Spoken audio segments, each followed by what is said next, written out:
చూడండి అక్కడ లూకా సువార్త 5వ వచనం ఈరోజు మన ధ్యానాంశం. లూకా సువార్త 2వ అధ్యాయం 5వ వచనం. ఇందులో ఉన్న పరమార్థాన్ని మనము ఇక్కడ నుంచి 1వ వచనం నుంచి 4 వరకు కొన్ని విషయాలు ధ్యానం చేసుకుంటూ వచ్చున్నాం. ఇప్పుడు 5వ వచనం ధ్యానం చేద్దాం. 5వ వచనం.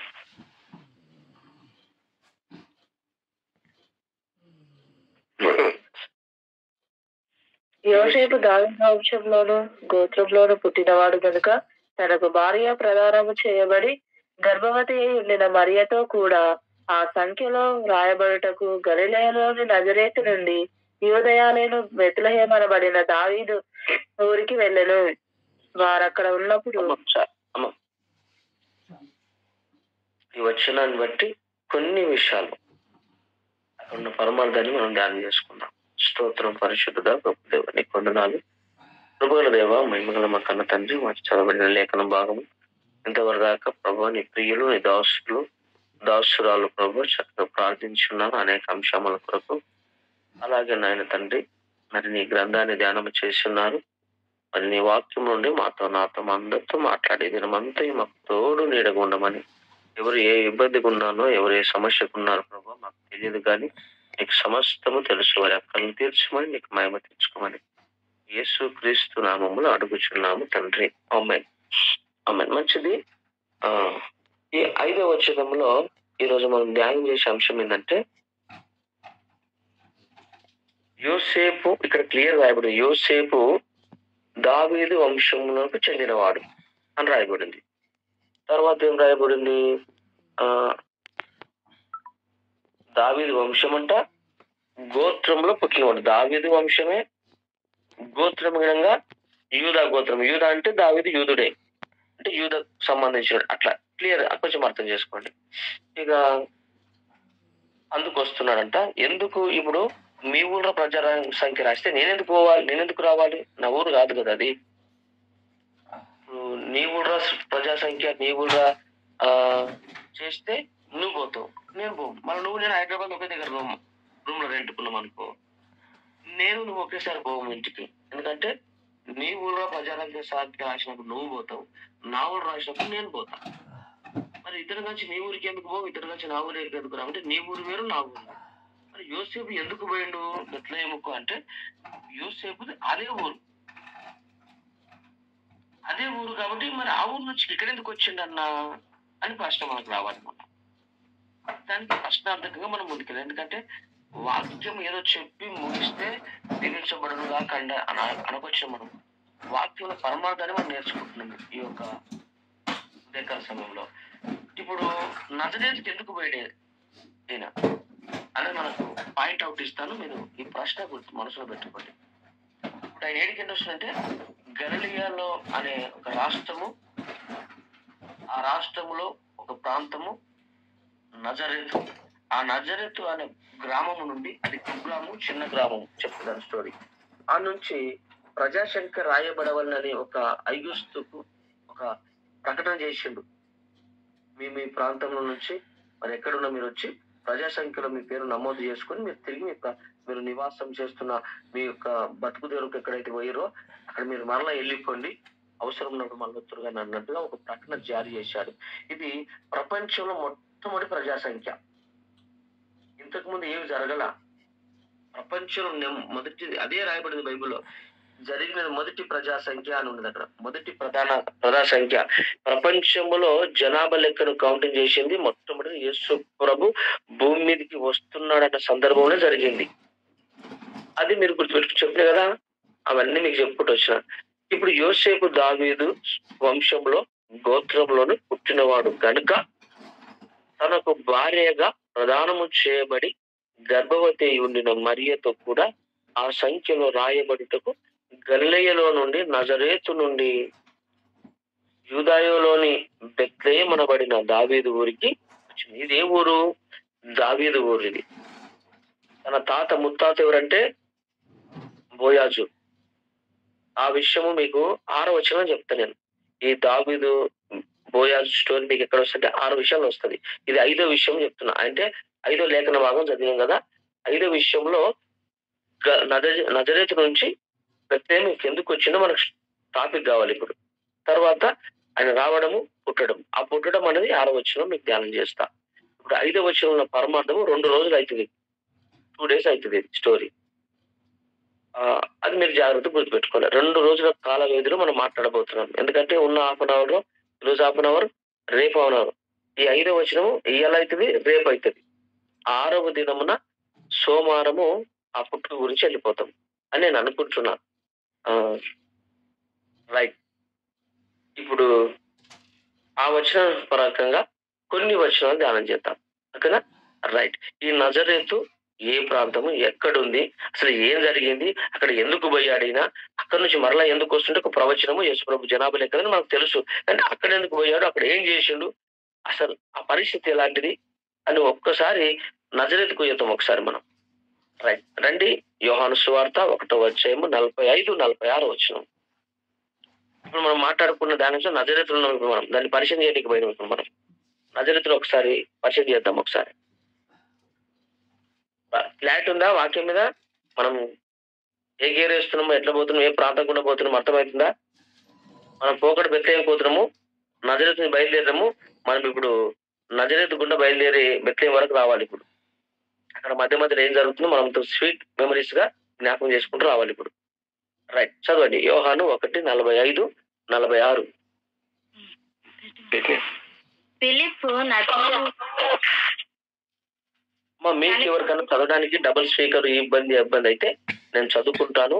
ఎందుకంటే కొందరు ఫోన్లు ఏం జరుగుతున్నాయంటే ఓపెన్ చేయడం వల్ల కొంచెం రీసౌండ్ వస్తుంది. అందరు అంటే అలాంటి వారు కొంచెము మౌనంగా ఉండండి. మంచిగా క్లియర్ గా మా ఫోన్ మంచిగా ఉందని అన్నవారు చదవండి. ఎందుకంటే మీకు వాక్యం మీకు అర్థం కాదు, పక్కలకు అర్థం కాదు. లేదంటే నేను చదవమంటే నేను చదువుతాను, మీ ఇబ్బంది ఏం లేదు. ఓకేనా? చదవండి సిస్టర్. ఫిలిప్పు నతానియేలును కనుగొని ధర్మశాస్త్రములో మోషేయు ప్రవక్తలను ఎవరిని గూర్చి వ్రాసిరో ఆయనను కనుగొంటిమి. ఆయన యోసేపు కుమారుడైన నజరేయుడగు యేసు అని అతనితో చెప్పెను. అందుకు నతానియేలు, నజరేతులో నుండి మంచిదేదైనా రాగలదా అని అతన్ని అడగగా, వచ్చి చూడమని ఫిలిప్పు అతనితో ఆయన. చాలా. ఇప్పుడు మీకేమర్థమైంది ఇక్కడ? నజరేతు మంచిగానే అర్థమైంది, చెడుగానే అర్థమైందా? 6వ వచనం, 26వ వచనం, 46వ వచనంలో ఇప్పుడు యేసుప్రభు ఎక్కడి వస్తుందంట? నజరేతు నుంచి వస్తుండు. ఇప్పుడు నజరేతు నుంచి వస్తున్న యేసయ్యను చూసి ఫిలిప్ అంటున్నాడు, ఓ నతానేలు నువ్వు ఒకసారి వచ్చి చూడయ్యా, ఏం జరిగింది, ఏమంటావంటే, లేదు నజరేతు వాడైన యేసయ్య, యేసుప్రభుల వారు నజరేతు నుంచి వస్తున్నాడయ్యా అన్నాడు. ఏం మాట్లాడతావు? నజరేతు ఏమన్నా మంచిదా? అక్కడ నుంచి మంచిది ఎట్లా వస్తుందయ్యా? ఆ ప్రాంతము శక్తిమైన ప్రాంతము, కొండ దిగున ఉన్న ప్రాంతము, కొండ సీమ మీద ఉంటది. అది పాలస్తీనా దేశంలో గలి యొక్క రాష్ట్రంలో ఒక చిన్న గురుగ్రామము. అలా చదువు లేదు, సంధ్య లేదు ఎవరికి. అసలు అది నేలకు తొక్కబడిన ప్రాంతము. ఆ చిన్న గ్రామం నుంచి ఇంత మంచిది ఎలా వస్తుందయ్యా? పిచ్చోళ్ళ లెక్క మాట్లాడుతాం అన్నట్టుగా మాట్లాడుతున్నాడా. అప్పుడు అన్నాడు ఫిలిప్పు, ఓరు నాన్న, ఓ నతనేలు అన్నా, ఒకసారి వచ్చి చూడన్నా, నిలువెత్తు సాక్షాత్తు వచ్చి నిలబడ్డాడా ఆయన యేసయ్యా. మరి ఒక జోక్ చేయకు, నువ్వు గాని నుంచి మంచిది ఎట్లా వస్తుంది? మనకు ఎంతమంది చెప్పలేరు ఆ ఊరు చెడ్డదని, ఎంతమంది చెప్పలేరు ఆ ఊరు పనికి మాలదని, ఆ ఊరు ఎవరు చదవలేడని, ఆ ఊరు దేనికి పనికిరాదని, ఆ ఊరు వెలివేయబడిన ప్రాంతం అని ప్రవక్తలు చెప్పారు కదా. ఏం మాట్లాడతావు? కానీ నతనేలుకు ఫిలిప్కు వాదాలు డిస్కషన్ జరుగుతుంది. అని యేసయ్య నజరేతు నుంచి బయటకు వచ్చేసినాడు. ఆయన అంటున్నాడు చివరిగా, అయ్యా నేను చెప్తే నువ్వు వినవు కది, నువ్వు వచ్చి చూడయ్యా ఇక్కడ అంటే. నతనేలు యేసయ్య ఏమంటే తెలుసా? నతనేలు, నేను వచ్చేటప్పుడు నువ్వు చెట్టు కింద కూర్చున్నావు కదా అంటాడు. నేను కూర్చుని నీకే తెలుసు ప్రభు అంటాడు. కింద వచనాలు చదివితే హైలైట్ ఉంటాయండి. అదొక ప్రసంగం, కానీ మనము నజరేతు ఒక పదాన్ని బయటికి తీస్తాం మనకేంటి అంటే. అక్కడ ఇద్దరు సంభాషణ మీరు 43 చదువుకున్న తర్వాత ఎప్పుడన్నా మీ ధ్యానాంశంలో వాక్యముగా 43 నుంచి 51 వరకు చదువుకోండి. వారిద్దరి టాపిక్ సూపర్ ఉంటది. ఆ వాక్యాన్ని బట్టి మీరు ఒక దిన ప్రసంగం చేయొచ్చు. లేదా దాన్ని బట్టి మీరు అనేకులకు సాక్ష్యం చెప్పొచ్చు. దాన్ని బట్టి మీ జీవితంలో ఓహో! నేను పనికిమాలిన వాడిని. నా జీవితంలోకి యేసయ్య వస్తే నా జీవితం ఇంతగా మారుతదా? ఆనాడు నజరేతులో పుట్టినందుకే నజరేతులో పెరిగినందుకే నజరేతుకి ఇంత పేరు ప్రఖ్యాతి వచ్చిందే.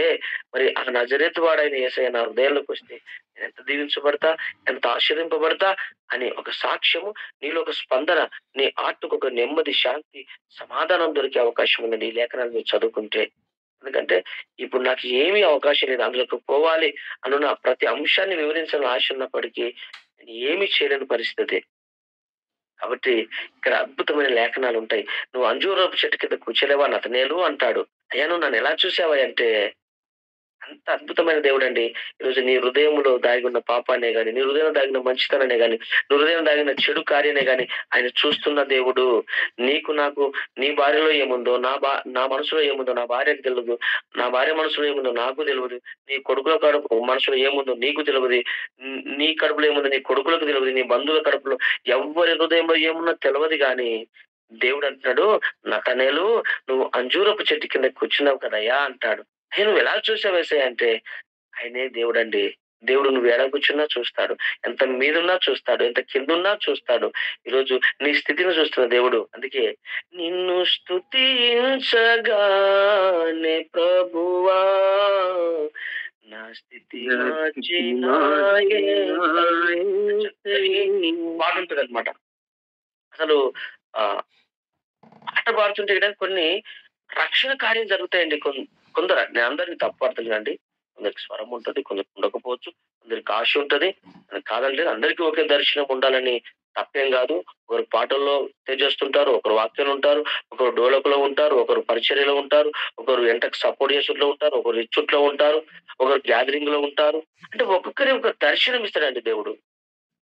ఒక్కొక్కరికి ఒక ఉద్యోగం ఇస్తాడు. అందరికీ వన్ టైమ్ అందుకనే ఇవ్వలేడు. కొందరు సువార్థికులుగా, కొందరికి కాపరులుగా, కొందరికి అలా వాడుకుంటాడు దేవుడు. కాబట్టి పాట పాడుతుంటేనే రక్షణ కార్యం జరుగుతుందండి కొందరికి. పాట పాడుతుంటే గన రక్షణ కార్యం మనకు తెలియకుండానే మన హృదయము స్పందించిపోతది. మనము పాట పాడుతుంటేనే మనకు తెలవకుండా కన్నీళ్లు గారుతా ఉంటాయన్నమాట. ఇక్కడ నతనేలు అక్కడ కింది వచనం మీరు చదవండి. అక్కడ ఎంత బాగుంటదంటే ఇదంతా జరిగింది గదా స్టోరీ. జరిగిన తర్వాత ఏం జరిగిందంటే 46వ వచనంలో అందుకు నతనేలు నజరేతులో నుండి మంచిదేదైనా రాగలదా అని అతనిని అడగగా ఎవరిని అడిగిండు? ఫిలిప్పుని అడుగుతున్నాడు. అయ్యా నజరేతు నుంచి మంచిది ఏదొస్తది ప్రభా? నేను అడుగుతున్నానండి ప్రశ్న ఈరోజు. మనం మంచోళ్ళమా అండి? అంటే కాము గదా! మరి మనలో మంచి ఏదైనా ఉందా? మనిషిని చూస్తే వీడు ఎట్టుంటాడో మనం అట్టే చెప్పగలం. ఎల్లేసన్నా ఓకే. ఈయన కాలుకు దెబ్బ తాకి లేకపోతే ఏదో అయ్యి ఇంట్లో కూర్చున్నాడు. ఓకే. లేకపోతే అలా అన్న ఇలాంటి వాడు. లేకపోతే అంటే నీ పేరు చెప్తే నీ సాక్ష్యం బయటికొస్తది. నీ పేరు చెప్తే. నిన్ను చూడనవసరంలా, నీతో పరిచయమే అవసరంలా, నీతో తిరగనవసరంలా.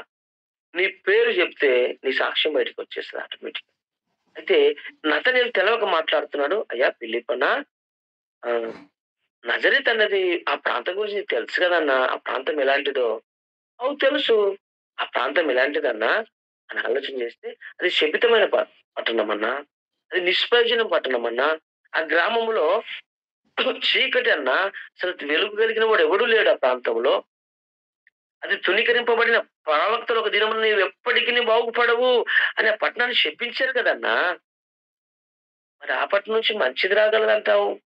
నువ్వెట్లా మాట్లాడుతున్నావన్నా? అని మనం ఆలోచన చేస్తే అక్కడ నతనేలు అంటాడు అక్కడిద్దరికి ఏం జరిగిందంటే 47లో యేసు నజరేతును తనకు ఎద్దుకు వచ్చుట చూచి ఇదిగో ఇతడు నిజముగా ఇశ్రాయేలుడగు ఇతని యందు ఏ కపటమును లేదని అతని గురించి చెప్పాను. మళ్ళా అంటున్నాడు, ఒక్కన్నా ఏం మాట్లాడతావు నువ్వు ఫిలిప్పన్నా? నువ్వు అక్కడి నుంచి ఎలా మంచిదొస్తదన్నా? నువ్వేం మాట్లాడగలవు? అంటే అన్నా ఇగో ఇతనిలో ఏ కపటము నాకు కనబడతలేదన్నాడు. ఈరోజు ఎందుకన్నా మంచోడు అంటే అతడు యథార్థవంతుడన్నా. ఏ కపటం ఉండదు. ఎంతమందైనా దూషించినా, ఎంతమందైనా శిక్షించినా ఆయన నోటి వెంట ఒక దూషణ మాట రాదన్నా.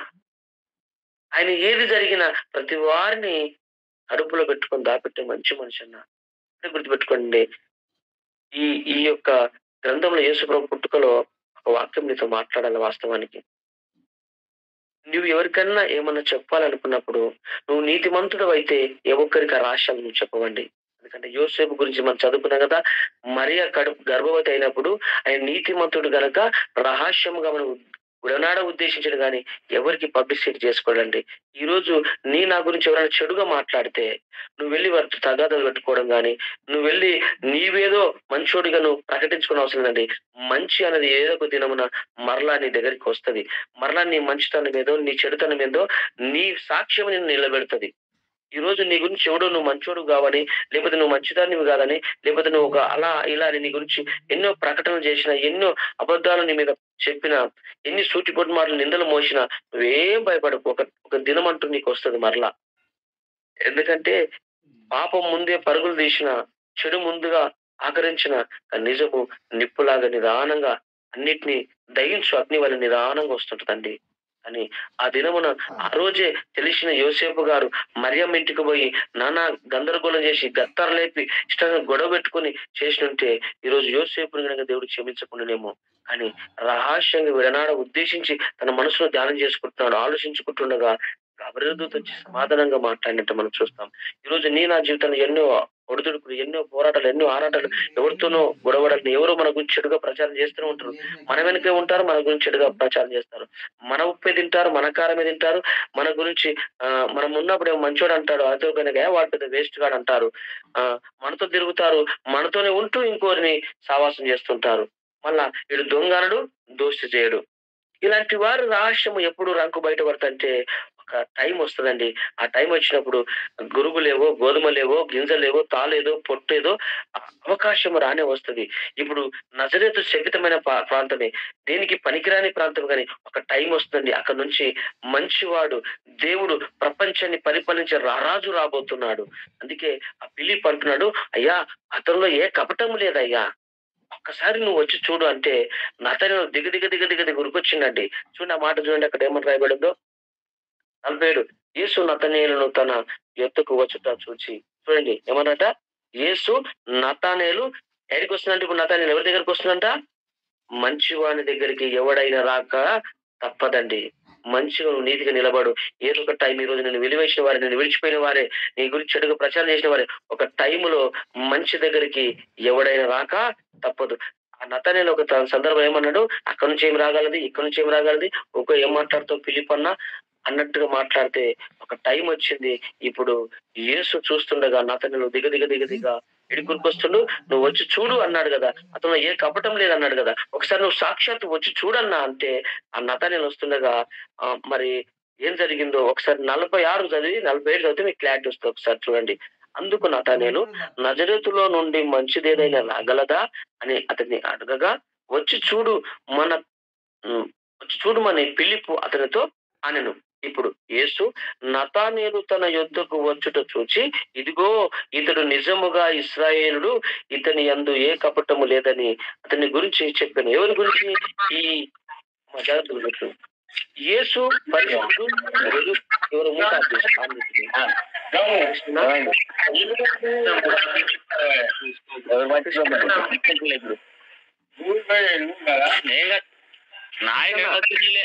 కృష్ణ కృష్ణ కృష్ణనా మూట ఆఫ్ చేయవన్నా. రైట్, మంచిదన్నా. God bless you. ఇప్పుడు చూడండి, యేసు వెలుగైన దేవుడు, పరిశుద్ధుడు, పరమాత్ముడు. కానీ చూడండి, ఉన్నది ఉన్నట్టు మాట్లాడితే ఒక మాట ఊర్లో ఉండనీరు అన్నట్టుగా నతనేలు ఉన్నట్టే మాట్లాడింది. నతనేలు తప్పు మాట్లాడినట్టువా? ఇప్పుడు ఆ ప్రాంతం గురించి ఒక స్టోరీ ఉంది. ఆ ప్రాంతము ప్రవక్తలే చెప్పారు. ఆ ప్రాంతం పనికి వాళ్ళది, వేయింది, శిఖరగల ప్రాంతం అని. అంటే నతానేలు వస్తుండగా యేసయ్య నతానేలు ఏమంటే తెలుసా? ఇతరులో ఏ కపటము లేదండి. ఈ రోజు మనలో ఏ కపటం ఉండొద్దండి. నువ్వు మాట్లాడే మాట గద్దించు, నేను కాదంట్లా. ప్రేమించు, కానీ ప్రేమిస్తూనే నీ కడుపులో కపటం పెట్టుకోవద్దు. గద్దిస్తూనే ఏదో ఆశించి నువ్వు గద్దించొద్దండి. నువ్వు ఏం మాట్లాడినా నీ కడుపులో కపటం ఉండొద్దు. ఎంత మంచిగా నతానేలులో ఏ కపటం ఉండదంట. ఉన్నది ఉన్నట్టే మాట్లాడుతాడంట. నువ్వు ఎవరన్నా ఏమనుకోని ఉన్నది ఉన్నట్టుగా మాట్లాడే మంచి మనిషి అండి నతానేలు గారు. అదేం తప్పు మాట్లాడట్లా. అయ్యా ఫిలిప్ అన్నా, నజరేతు నుంచి మంచిది ఏదో వస్తుందన్నా, నువ్వేం మాట్లాడతావు అంటే ఆయన అన్నాడు, ఓ తమ్ముడా, నువ్వు ఒకసారి వచ్చి చూడు నాన్న, వచ్చి నిలువెత్తు వచ్చి నిలబడ్డాడు మన ముంగట అంటే, అప్పుడు ఆ మాటకు స్పందించి, నేనేం రాను పో, నువ్వేదంటే అది చెప్తావు, ఏదంటే అడిగి దింపుతావు, నువ్వు పద్దాక అది అంటావు ఇది అంటావు, ఒకదానికి కట్టుబడి ఉండవు అంటే, ఒక్కసారి నా మాట విను, వచ్చి చూడన్నానంటే, ఆయన ఫిలిప్పు చెప్పిన మాటకు లోబడి నతనేలు గారు తిరిగి ఉరికి వస్తుండగా అక్కడ అతన్ని చూసి ఏసంటాడు, ఇతడు నిజంగా ఎవరంట ఎవరంట ఆయన, ఇతడు ఇశ్రాయేలుడు, ఇతనిలో ఏ కపటము నాకు కనబడతలేదు.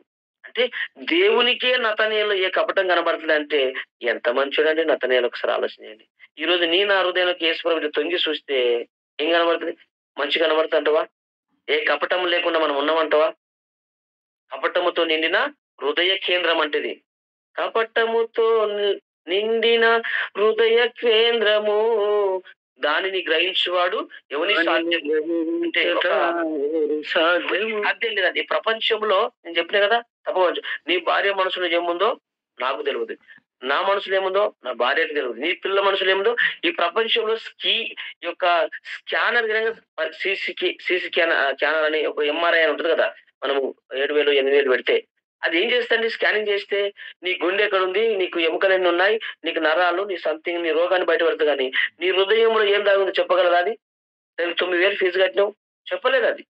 అయితే నేనంటున్నాను, నీ హృదయంలో ఏముందో దేవుడు చెప్పగలడు. ఎందుకంటే హృదయ రహస్యాన్ని ఎరిగిన దేవుడిన. అందుకే నతానేలు వస్తుంటే మనం పై రూపాన్ని చూస్తాం. అరే నతానేలు ముక్కు చిన్నగా ఉంది, హైట్ పొట్టిగున్నాడు, లావుగున్నాడు, లేకపోతే ఈ ఎంటికలు ఇలా ఉన్నాయి, లేకపోతే అలా మనం పై రూపాన్ని చూసి డిజైన్ చేయగలము, వివరించగలము, వర్ణించగలము. కానీ యేసయ్య పై రూపాన్ని లక్ష్య పెట్టక అంతరంగం చూసి అంటున్నాడు, పిలుపు పిలుపు చెప్పేసయ్యా, అగో నతానేలు వస్తున్నాడు చూడు, నతానేలులో ఏ కపటము లేదయ్యా అన్నాడు. ఒక ప్రభు ఏమంటాడు, ఎవరాక నిన్నే నమ్ముతున్నాడు ఆయన, నువ్వు కపటం లేదంటావు. ఏదయ్యా ఉన్నది ఉన్నట్టే మాట్లాడిండు ఆయన, లేని ఏమి మాట్లాడలా. ఆ ఊర్లో ఇంతకుముందు శపితమైన ప్రాంతమే, ఆ ఊరు పనికి మనదే, ఆ ఉన్నదే చెప్పాడు కదా, నీకు తప్పేం చెప్పాడు కదా. అయితే ఉన్నదే మాట్లాడిండు. అంటే ఇప్పుడు నతనంతో ఒక మాట అంటుండే ఏసయ్య, ఏమంటుంది తెలుసా? చూడండి అక్కడ 47లో చదివితే యేసు నతనేలును తన ఇదిగో ఇతడు నిజముగా ఇశ్రాయేలుడు, ఇతని యందు ఏ కపటము లేదని అతని గురించి చెప్పాను. 48 నన్ను నీవు ఎలాగూ ఎరుగుదు అని నతానేలు ఆయనను అడగగా, యేసు ఫిలిప్పు నిన్ను పిలవక మునుపే నీవు అంజూరపు చెట్టు క్రింద ఉన్నప్పుడే నిన్ను చూచితినని అతనితో చెప్పాను. ఎంత మంచి దేవుడు! నేనున్నప్పుడు చూసినంట. అయ్యా ఫిలిప్పు నిన్ను పిలవక ముందే, గుర్తుపెట్టుకో, ఫిలిప్పు నిన్ను పిలవక ముందే నువ్వు అంజూరపు చెట్టు కింద కూర్చున్నావయ్యా, నేను చూసినా అన్నాడు. ఈ రోజు మన దేవుడు నేను చూస్తాడంటవా? దేవుడు నిన్ను దీవించును గాక. నేను చూసే తెలుసుకున్నాను నీళ్లకు. నువ్వు ఎక్కడున్నావో ఏ ప్రాంతంలో నాకు తెలియదండి, కానీ నువ్వు ఎక్కడున్నావో దేవుడు వెతికి నీ జూబులకు తీసుకొచ్చాడు. దేవుడికి స్తోత్రాలు. నువ్వు వ్యక్తికి పట్టుకుని వచ్చినండి ఈ ఉదయకాల సమయంలో నిన్ను. నువ్వు ఎక్కడున్నావో, ఏమైపోయావో, ఎటు తిరుగుతున్నావో, తాగుడుకు వ్యభిచారానికి లోనైపోయి దొంగ స్నేహాలు, లేకపోతే నీ లోక స్నేహాలు పడి ఎక్కడెక్కడ గాదిరిస్తున్నావో, ఎక్కడ సంచరిస్తున్నావో, దేవుడు నిన్ను చూశాడండి. చూసి ఇగో ఈ జూమ్ మీట్లకు ఉదయకాలము నువ్వు ఉదయం ఎప్పుడైనా లేచి ప్రార్థించినావా అండి? ఉదయం లేచి ఎప్పుడన్నా నువ్వు ఇంత చక్కగా కూర్చున్నావా దేవుని వాక్యం చదవడానికి? ఈ రోజు దేవుని మీద నీ ప్రణాళిక ఎంత గొప్పదో ఒకసారి దేవుని స్తుతించగలవా? దేవునికి మహిమ కలుగును గాక. ఈ రాత్రి ఈ ఉదయకాలం దేవునితో మాట్లాడుతున్నాడు. నువ్వు కావాలి, నీలో ఏ కపటము లేదు, నీ కపటము లేదు, కానీ నువ్వు అన్యాయంగా దానికి దీనికి లోనైపోయిన ఈ హృదయంలో అనేకమైన శోధన గుండా వెళ్ళిపోయినావు. ఈ రోజు నీకు విడుదల సమీపించుతున్నది. ఈ రోజు దేవుడు నేను వాడుకోబోతున్నాడు, దేవుడు నిన్ను దీవించబోతున్నాడు. ఈ రోజు ఈ దేవుడు నేను ఈ క్రిస్మస్ సందర్భంగా నేను వచ్చే క్రిస్మస్ కాలం నిన్ను గొప్పగా ఒక సమూహంగా నిలబెట్టబోతున్నాడు. నీకు అనుకునే అన్ని దేవుడు నెరవేర్చబోతున్నాడు. ఎందుకంటే ఈ భూమి మీదకి ఆయనకు వచ్చింది నీ అక్కర్లని ఎరిగి నేను బాగుపరిచి నీ పరలోకి తీసుకుపోవడానికి ఈ భూమి మీదకి వచ్చిందండి. ఆయన మంచి లేని మనలో మంచి చేయడానికి ఈ భూమి మీదకి వచ్చాడు. అతనిలో ఏ కపటము లేదు, కానీ ఆయన అంజూరపు చెట్టు కింద కూర్చున్నప్పుడు, అయ్యా నేను చూసిన యేసయ్యా, నేను చూసిన నతానేలు అంటుండే. ఎంత మంచి దేవుడు అండి. ఎక్కడ ఉండే చూశాడు? నేను ఏ కంపెనీ ఉన్నప్పుడు చూశాడు, ఏ తల్లి గర్భం ఉన్నప్పుడే చూసిండండి ఆయన. అంజూరపు చెట్టు కాదండి, ఇది చిన్న మ్యాటరే, కానీ నన్ను ఎప్పుడు చూసాను తెలుసా? తల్లి గర్భములు ఉండగా నేను నన్ను రూపించితివి ప్రభా. నీ కన్నులు నన్ను చూచెను, నేను పిండమై ఉండగా దావీదంటూ, నేను పిండమై ఉండగా నీ కన్నులు నన్ను చూచెనయ్యా అన్నాడు. ఈ రోజు తల్లి గర్భంలో రక్తం ముద్దగా ఉన్నప్పుడే దేవుడు నిన్ను చూచాడు, నిన్ను సేవకు పిలుచుకుంటున్నాడు, నిన్ను పరిచయలో వాడుకోబోతున్నాడు. ఈ ఉదయ కలశంలో నీతో దేవుడు మాట్లాడుతూ దేవునికి స్తోత్రం చెప్పు. ఈ రోజు పరిచయను విస్తరింప చేయాలన్నా, అనేకులు సిద్ధపరచ కలగాలన్నా ఒక్కరి నుంచి పరిచయం ఎదగండి, ఇద్దరు నుంచి ఎదగదండి. అది గొప్ప సమూహము కావాలన్నా, గొప్పగా దీవించబడాలన్నా, ఆశ్రయింపబడాలన్నా ఒకరికొకరు చేయగలుపుకొని, ఒకరికొకరు స్తుతించుకొని, ఒకరినొకరు గణపరుచుకొని, ఒకరినొకరు ప్రేమపూర్వకంగా పలకరించుకుంటూ అడుగులు అడుగేస్తూ ఆ పరలోకం దాకా మనము ప్రయాణం అవుతూనే ఉండాలి. ఇది ప్రయాణం యొక్క బస్సు అండి. ఈ బస్సులో ఎంతో మంది ఎక్కుతుంటారు, దిగుతుంటారు. మనం అలాగే కడ వరకు యేసయ్య వచ్చేంత వరకు మనం నడుస్తూనే ఉండాలి. ఒక అన్నదమ్ముల వలె, ఒక అక్క చెల్లెల వలె, మనం ఒక సమూహం వలె ముందుకు సాగుతూనే ఉండాలి.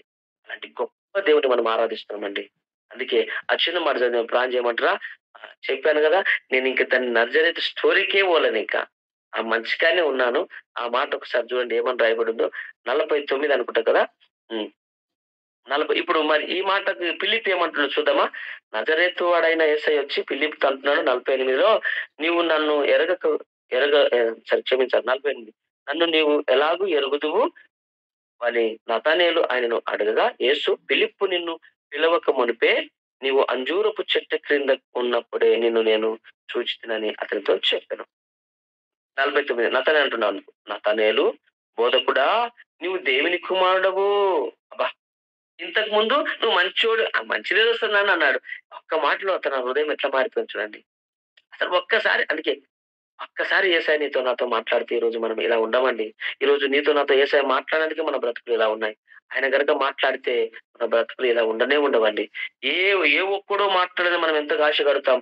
ఎవరో మాట్లాడని రాత్రింబవలు ఒక్క మాట మాట్లాడనీకి డాక్టరు నిన్ను నీతో 2 నిమిషాలు మాట్లాడనీకనే ఫీజు తీసుకుంటుంది తెలుసా? వందల ఫీజులు తీసుకుంటున్నాడు. ఒక్కరితో మాట్లాడనీకే అపాయింట్‌మెంట్ తీసుకొని లైన్‌లు కడుతున్నావు. ఒక్కసారి కలవాలయ్యా అని చెప్పి గంటలు గంటలు వెయిట్ చేస్తున్నావు. కానీ ఆయనే దిగి వచ్చి నీతో మాట్లాడడానికి ఇష్టపడుతున్నాడు. ఆయన ఒక్క మాట మాట్లాడితే అందుకే నీ మాట మాట్లాడితే నేను బ్రతుకుతాయా? ఎంత మంచిగా ఉంటది. ఎన్ని పాటలు రాశారనుకున్న ఈ మాటల మీద.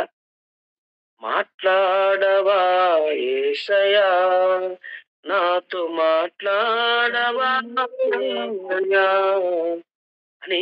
అంటే ఇప్పుడు సమయం లేదు కాబట్టి ఎన్ని పాటలు అంటే ఎంతో మంది దైవజనులు ఎన్నెన్నో చక్కగా రాసుకుంటూ వచ్చారండి. ఈరోజు దేవుడు నీతో నాతో మాట్లాడితే మనం బ్రతుకుతామండి. మీరు హాస్పిటల్‌లో మనం చికిత్స పొందుతున్నప్పుడు మనకు ఐసీయూలో ఉన్నప్పుడు మనకేం కావాలి? బిర్యానీ ప్యాకెట్ కావాలా? చికెన్ బిర్యానా? మటన్ బిర్యానా? బీఫ్ బిర్యానా? ఏం కావాలి మనకు? మనకు ధైర్యపరిచేవారు డాక్టర్ వచ్చి నీకేం కావాలి? నువ్వు బ్రతుకుతావు అంటే చాలు మనకు ఊపిరొస్తది. మన ఇంటి పక్కలోనే మన దైవజనుడు ఎవరొచ్చి మన గురించి ప్రభువా ఈ దాసుని బ్రతికించయ్యా నీది వాక్కును పంపి అంటే అతడు మరలా పునర్జన్మ ఎత్తుకున్నట్టు ఆ ఫీలింగ్ కనబడుతుంది. అప్పుడు నేను బిర్యానీ తెచ్చిన లేవు తినరా అంటే ఏడ తింటాడండి? నీళ్ళే తాగలేడు. మనకి బిర్యానీ అప్పుడు కావాల్సినోనికి బిర్యానీ ప్యాకెట్ కాదండి. మనకి నీ మాట నన్ను బ్రతికిస్తదని వాక్యం సెలవిస్తుంది. నీ మాట నన్ను బ్రతికిస్తది యేసయ్యా అనే నువ్వు మాట్లాడే ప్రతి మాట ఇతరులను బ్రతికించాలి, బాగుపరచాలి. మనం మాట్లాడే మాట ఎట్లుంటదంటే ఇతరులను మభ్యపరిచినట్టు ఉంటది. ఐలెరిగేషన్ ఉంటది. చెట్టెక్కించినట్టు ఉంటది. కిందికెళ్ళి కాటు పెట్టేది తెలవదు మనకు. అందుకే నేను గద్దించినా అది నీ కొరకే. నేను ప్రేమించినా అది నీ కొరకే. మాట మాట్లాడితే అది నిన్ను బ్రతికించేదై ఉండాలి. కాబట్టి ఆ కింది వచనంలో ఏమని రాయబడింది తెలుసా? అతన్నాడు నువ్వు దేవుని కుమారుడవయ్యా అన్నాడు. అన్న తర్వాత ఏమన్నాడు? అందుకు యేసు అంజూరపు చెట్టు క్రింద నిన్ను చూచితిని. నేను చెప్పినందున వలన నీవు నమ్ముచున్నావా? మళ్ళా ప్రశ్న అడిగాడు. ఇప్పుడు నేను అబద్ధం చెప్పినా, నిజం చెప్పినా ఇప్పుడు నతనెలకు తెలవాలనా వద్దా? ఇప్పుడు నేను అంటా సంజీవులు అన్నా ఇప్పుడు నువ్వు హాల్‌లో కూర్చున్నావు కదా అంటే, ఏ ఒక్కనా నేను బెడ్‌రూమ్ కూర్చున్నా అంటే నేను ఇప్పుడు అబద్ధం చెప్పినే కదా! జస్ట్ లైక్ ఒక చిన్న మాట. లేపోతే నువ్వు హాల్‌లో కూర్చున్నావు. లేపోతే లేదన్నా నేను బెడ్‌రూమ్‌లో ఒక సైడ్‌లో కూర్చున్నా. లేదన్నా నేను ఒక బయట టెర్రస్ పైన ఒక చిన్న గది ఉంది అందులో కూర్చున్నా. అంటే యేసుప్రభు మళ్ళేం అడుగుతుంది తెలుసా? నతనేలు నువ్వు అంజూర చెట్టు కింద ఉన్నావని నేను చెప్పినప్పుడు నువ్వు నమ్ముతున్నావా అన్నాడు మళ్ళా. ప్రశ్న అడిగిండు ఆయన మళ్ళా. నేను ఏదో ఫ్లోలో అన్నా ఈ మాట. నువ్వు అంజూరపు చెట్టు కింద ఉన్నావు కదా! ఫిలిప్ పిలిచినప్పుడని గాలిలో రాయేసిన అంతే. ఇప్పుడు 20 దాకా నువ్వు ఏడున్నావురా అంటే మమ్మీ అంటది. మమ్మీ నేను ఆడుకుంటే మూతి వలుగుతది. కరెక్ట్ చెప్పు. నువ్వు ఇప్పటిదాకా కిరాణా షాప్ కాడ కూర్చోలేవా? నువ్వు నా దగ్గర కూర్చోలేవా? అని అంటది. మన భార్య గినంగా అనంటే ఇప్పటిదాకా ఆడ లేవా? ఏరే నేను లేనే అంటే నువ్వు ఆడనే ఉన్నావు నాకు తెలుసు నువ్వు దొంగవు అంటది. లేకపోతే మన కొడుకులు నువ్వు ఆడ లేవు. నువ్వు ఆ ఇంట్లోకి పోకమని ఆ ఇంట్లోకే పోయినావు నువ్వు. నువ్వు అంతటి ఆడుకోకమన్నా అంతటి ఆడుకో లేదు మమ్మీ ఆయన దగ్గరికి పోలేనంటే లేదు లేదు పోయినావు అంటది. అసలు వాడు ఏడికెళ్ళి వచ్చింది ఒకటి దాగేస్తది. అయితే యేసుప్రభు విధంగా ఫ్లోలో ఒక మాట అన్నాడు. ఆయన అనలేడు. ధర్మంగానే మాట్లాడిండు. కానీ ఇతడు నమ్ముతున్నాను అని మళ్ళా ప్రశ్న అడిగిండు. నతనేలు, నువ్వు అంజూరపు చెట్టు కింద ఉన్నానని చెప్పినప్పుడు నువ్వు నమ్ముతున్నావా అంటే నతనేల మాట చూడండి అక్కడ. అందుకు యేసు అంజూరపు చెట్టు కింద నిన్ను చూసిందని నిన్ను చెప్పినందువల్ల నీవు నమ్ముచున్నావా?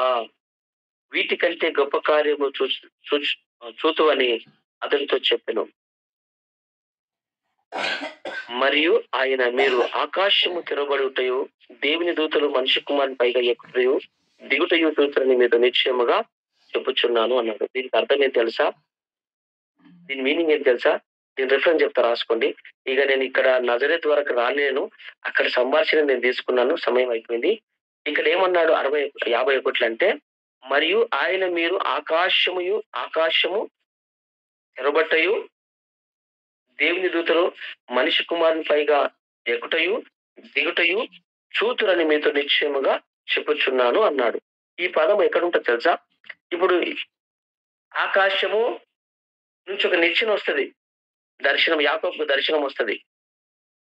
ఆ నిచ్చెన ఆరానుకు బయలుదేరుతున్నప్పుడు తన మామ దగ్గరికి, లాబాన్ దగ్గరికి అన్నను మోసగిచ్చి పోతున్న సందర్భం మనము ఆదికాండం 20 చదువుతామండి.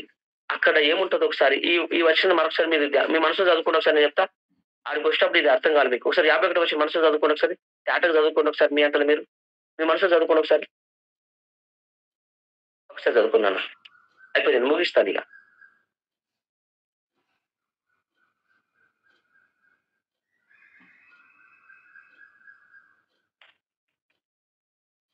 చదువుకురా, రైట్. ఇప్పుడు ఈ చదువుకున్న మీరు మనసులో అనేక వాక్యాలు పెట్టుకొని మీరు ఆదికాండానికి రండి ఒకసారి. ఆదికాండానికి రండి ఒకసారి. ఆదికాండానికి రండి ఒకసారి.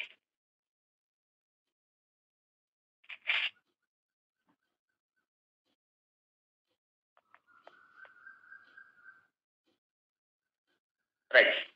28వ అధ్యాయం ఆదికాండం 12వ వచనం.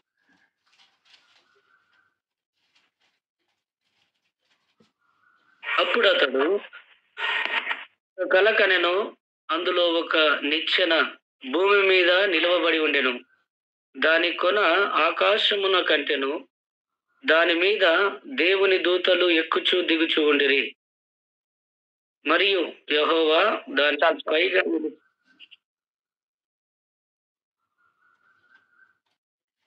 మీరు దాని దీనికి ఇప్పుడు మ్యాచ్ అయిందా? ఎవరు అనుకున్నావు? ఆయన యేసుప్రభే. యాకోబుకు ఒక దినం కలబడ్డదా?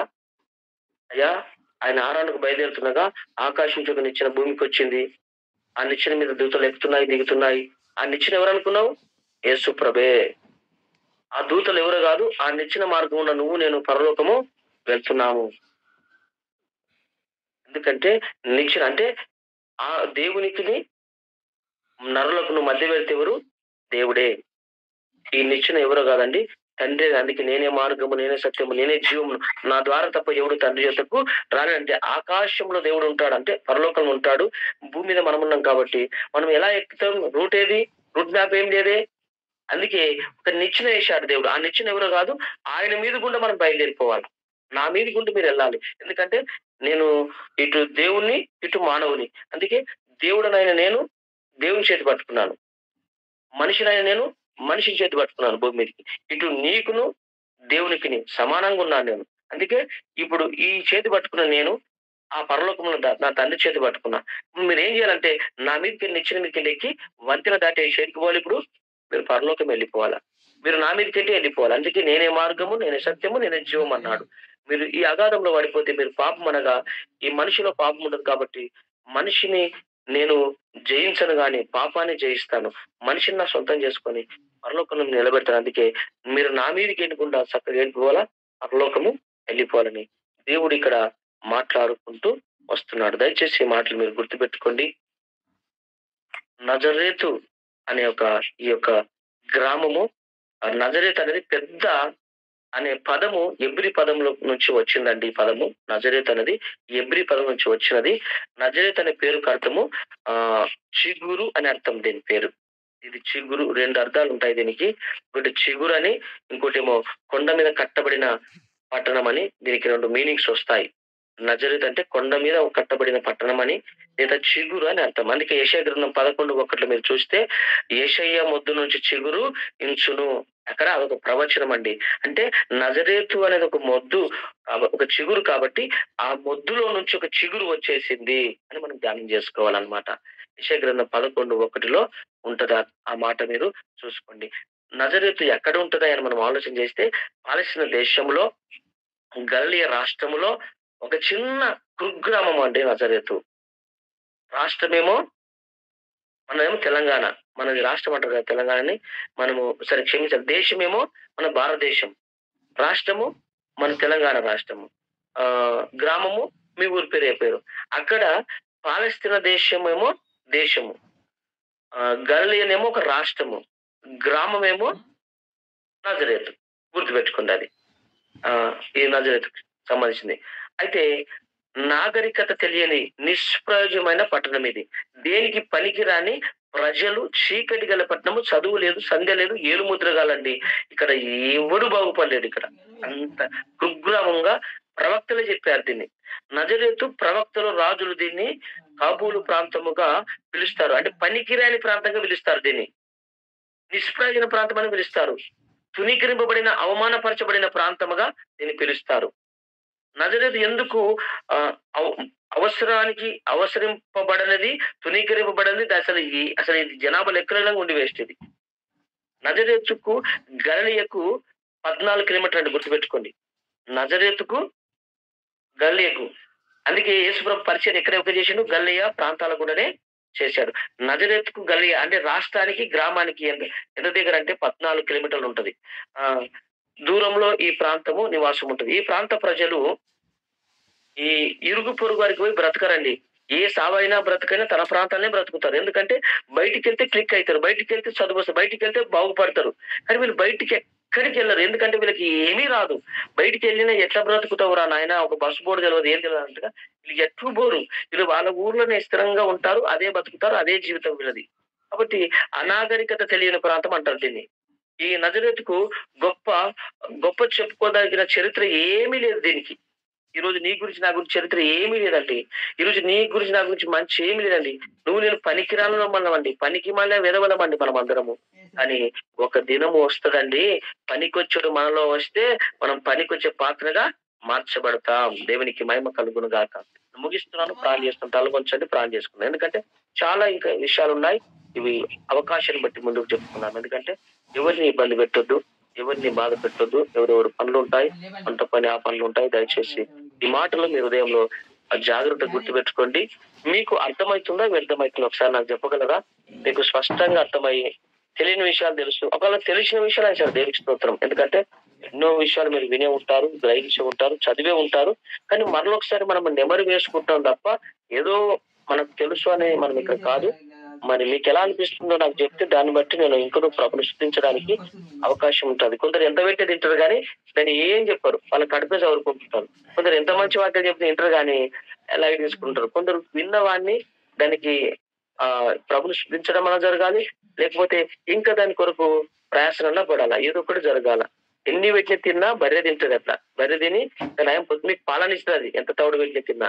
మరి మనమన్నా విన్న వాక్యాన్ని, తిన్న వాక్యాన్ని ఇతరుల కన్నా పంచి పెట్టాలని ఇంత ప్రయాసపడుతున్నాం. ఆ విషయాన్ని మీరు గుర్తుపెట్టుకోండి.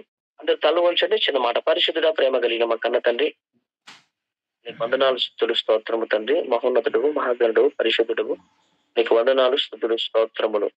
నీ చిత్తం ఏమైందో మాకు తెలియదు ప్రభు. ఆనాడు అయ్యా మరి నజరేతు శపితమైన ప్రాంతము, అయ్యా వెలివేయబడిన ప్రాంతము, చీకటి ప్రాంతము, అయ్యా మరి నాగరికత తెలియని ప్రాంతం ప్రభు. ఆ ప్రాంతం నుంచి నువ్వు వచ్చినావు అయ్యా. వస్తే నాయన ఆ ప్రాంతానికి విలువ వచ్చింది. ఈ రోజు నాయన ప్రభు మేము దొంగలము, పాపులము, నరాంతకులము, వ్యభిచారులము అయ్యా, మాలో ఏ మనిషి లేదు ప్రభు.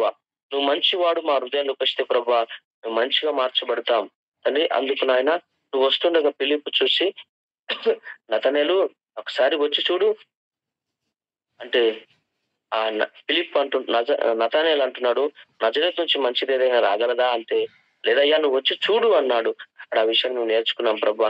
ఇంకా నజరేతు ప్రాంతం కొరకు కొన్ని విషయాలు తెలుసుకోవాలి, అవన్నీ మేము ధ్యానం చేయాలి ప్రభా. సమయము ఇప్పటికి గతించిపోయింది కాబట్టి మనం క్షమించి కనికరించి తండ్రి ముందుకు ఇంకా నడిపించండి. ఇంకా నువ్వు నీ విలువైన మర్మములు ఆధ్యాత్మిక వాక్యాన్ని మేము నేర్చుకొని నీకు దగ్గరగా బ్రతికి తండ్రి అనేకులకు మేము ప్రచురం చేసే బిడ్డలుగా మా అందరిని దీవించి ఆశీర్వదించి ఈ రోజు ఎవరెవరు ఏ పని నిమిత్తమై వెళ్తున్నారు ప్రభా అందరినీ ప్రభా నీవు తోడు నీడగొని నడిపించమని యేసు క్రీస్తు నామంలో అడిగి వేడుకుంటున్నాం మా పరమ తండ్రి ఆమెన్ ఆమెన్. తండ్రి అయిన దేవుని ప్రేమ, క్రీస్తు కృప, పరిశుద్ధాత్మ సహవాసం ఇప్పుడును ఎల్లప్పుడూ మన అందరికీ సదాకాలము తోడై ఉండును గాక. Amen amen. God bless you. Vandana.